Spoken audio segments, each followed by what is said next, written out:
हजरत उमर ने खत लिखा, वजीर खजाना से कहा कि गरीबों की लिस्ट बना के भेजो, मैं उन्हें कुछ मेरे पास माल आया है तो मैं बांटना चाहता हूँ। तो वजीर खजाना ने जब लिस्ट बनाई तो चौथे नंबर पे गवर्नर का नाम भी लिखा। कहने लगे हुजूर मेरा गवर्नर भी बड़ा गरीब है। हजरत उमर ने वो नाम पढ़ा तो वजीर खजाना को तलब किया, फरमाया तुम्हारा गवर्नर भी गरीब है। कहा हुजूर चौथे दिन के बाद एक रोटी का टुकड़ा खाते कल देखा है, और हुजूर उनके वजूद पर जो कपड़े हैं अब जगह नहीं बची पेबंद लगने की। गवर्नर साहब का जनाब कोई शय नहीं गवर्नर के पास। हजरत उमर फारूक ने ना 1000 दिनार दिया और खत लिखा कि यार तूने मुझे बताया ही नहीं, किसी ने बताया कि कपड़ा लेने के पैसे नहीं तो मैं पैसे भेज रहा हूं, अपनी जरूरत पे इस्तेमाल कर। वो गुलाम पैसे लेके आया, दरवाजे पे दस्तक हुई तो हजरत सईद बिन आमर की ज़ौजा कहने लगी कौन है? कहा मुझे अमीरुल मोमिनीन उमर ने भेजा है, गवर्नर साहब से मिलना है। ज़ौजा कहने लगी अमीरुल मोमिनीन का पैगाम आया है। जनाब सईद बिन आमर दौड़े, दरवाजा खोला, बिस्मिल्लाह खैरियत थी? तो खत दिया। हजरत उमर ने खत लिखा है कि आपके पास तो कपड़ों के पैसे नहीं थे, बताया ही नहीं। फिर 1000 दिनार दिया तो हजरत सईद बिन आमर कहने लगे इन्ना लिल्लाहि व इन्ना इलैहि राजिऊन। ज़ौजा कहने लगी खैर तो है, अमीरुल मोमिनीन खैरियत से तो है, इन्ना लिल्लाह पढ़ रहे हो? फरमाने लगे उससे भी बड़ी मुसीबत आई है, मेरा राज मेरे रब के साथ था, मेरा राज खुल गया। कौन है जिसने मेरा राज खोला है कि मैं गरीब हूं? कौन है? और फरमाने लगे देखो जब से हुजूर का कलमा पड़ा मैंने दुनिया को करीब फटकने नहीं दिया, दौलत को दिल में जगह लेने नहीं दी। उमर ने क्या समझा है? 1000 दिनार मुझे भेज दिया। उमर शायद समझने लगे हैं कि मैं दुनिया की तरफ तवज्जो करूंगा।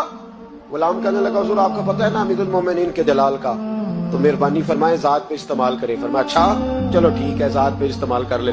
दरवाजे पे खड़े होके आवाज लगाई गरीब सारे आ जाओ, गरीब सारे आओ, गरीबों आओ। सब गरीब आ गए।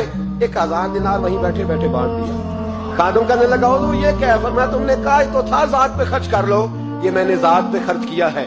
जब सुबह कयामत में जाऊंगा तो ये पैसे मेरी जात के काम आ जाएंगे, ये मेरी जात के काम आएंगे, जात पर ही तो खर्च किया है। वो गुलाम कहते मैं वापस आया, हजरत उमर से आके कहा कि सईद तो बड़ा आला है।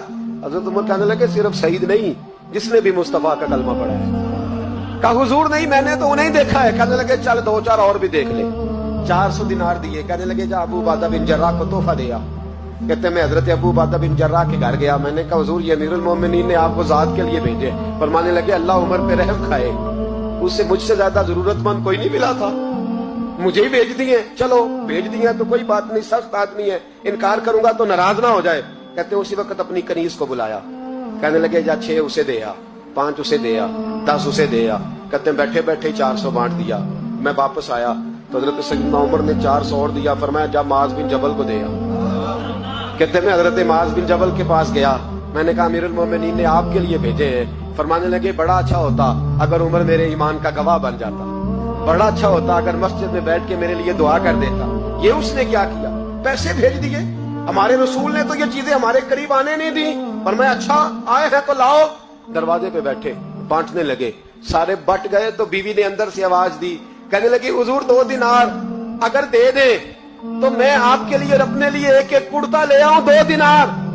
तो फरमाने लगे ओ भली मानस तूने देर कर दी, अब तो सारे बांट दिए, जरा पहले बताती तो दे देता। तो वो गुलाम कहते मैं बाहर खड़ा सुन रहा था, बीबी कहने लगी आपकी मेहरबानी मुझे बहलाए ना, मैं पहले भी कहती तो आपने फिर भी नहीं देने थे, मुझे पता है मुझे बहलाए ना, आप पहले भी कहती तो आप मुझे और रंग में बहला देते। वो शख्स कहता है मैं वहां से चला, हजरत उमर के पास आया, कहने लगे ये किसी और को मैंने हाथ बांधे। मैंने कहा हुजूर मैंने आजमा लिया है, जिसने भी मेरे रसूल का कलमा पढ़ा है दिल से भी पढ़ा है, रूह से भी पढ़ा है, मैंने आजमा लिया है, मुझे किसी आजमाइश की मजीद जरूरत। अपनी सोचों पे दीन को बिठाएं। आप यकीन करें दीन आपको ठंडा कर देगा, दीन आपको सुकून देगा, दीन आपको टेंशन फ्री कर देगा। लेकिन शर्त यह है कि दिल के मुसलमान बनो, रूह के मुसलमान, सोच अच्छी, नजरिया साफ। आजिज़ी वाला बंदा आसान रहता है, तकब्बुर वाला परेशान रहता है। जिसके सीने में बुग़्ज़ होता है उसका कोई दोस्त नहीं होता। जो लोगों से हसद करता है अल्लाह कभी उसे गनी और मालदार नहीं करता, वो हसद में ही जिंदगी गुजारता। जो दूसरों के बारे में बुरा सोचता है उसको कभी दुआएं नहीं मिलती। दिल और नजर के मुसलमान बनो, अच्छी सोच, अच्छा नजरिया, अच्छी फिक्र, अच्छा जाविया निगाह। बोलो तो